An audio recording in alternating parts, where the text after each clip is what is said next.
હું આજે મા વિશે બોલીશ. માનો દરજ્જો જગતમાં સૌથી ઊંચો છે. માતા પોતાના સંતાનને માટે બધું જ કરી છૂટે છે. મા બાળકની સતત સંભાળ રાખે છે. માનો પ્રેમ નિસ્વાર્થ છે. માતાના પ્રેમમાં ઓળ આવતી નથી. એટલે જ કહેવાય છે કે જનની અને જન્મભૂમિ સ્વર્ગથી પણ ચડિયાતા છે. નમસ્તે. મા વિશે કહીશ.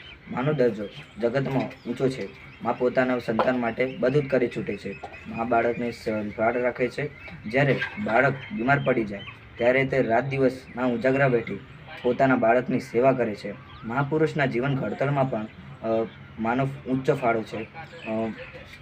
પોતે ભૂખી રહી બાળકને ખવડાવે છે. એટલે જ કહેવાય છે કે જનની અને જન્મભૂમિ સ્વર્ગથી પણ ચડિયાતા છે. બાળક જ્યારે પથારી ભીની કરે છે ત્યારે મા તે ભીની પથારીમાં સૂઈ અને સૂકી પથારીમાં તેના બાળકને સુવડાવે છે. આપણી તબિયત જ્યારે ખરાબ થઈ હોય ત્યારે મા તે પૂરી રાત જાગી અને આપણી સેવા કરે છે. મા તે કોઈ દિવસ બે બાળકો વચ્ચે ભેદભાવ રાખતી નથી અને બંનેને સરખો પ્રેમ કરે છે. માતૃવાત્સલ્ય એ કદાચ આપણા સર્વેનો જન્મસિદ્ધ અધિકાર છે.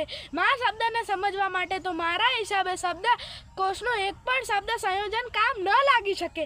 એના માટે આપણા જીવનકોશને ઉખાડવો પડે. માતા એ જગતનો દરવાજો છે. સૂર્યની આભા અને જલબિંદુના સુંદર સંયોગથી રચાતો 7 રંગોમાં વિભાજિત થઈને મનોહર દ્રશ્ય ઇન્દ્રધનુષ્ય બધાએ જોયું જ છે, જે વાત્સવમાં એક જ સમૂલ શક્તિમાંથી ઉભરાઈને ઉપર ઉઠે છે. માનું મહત્વ પણ કંઈક આવું જ છે. Thank you.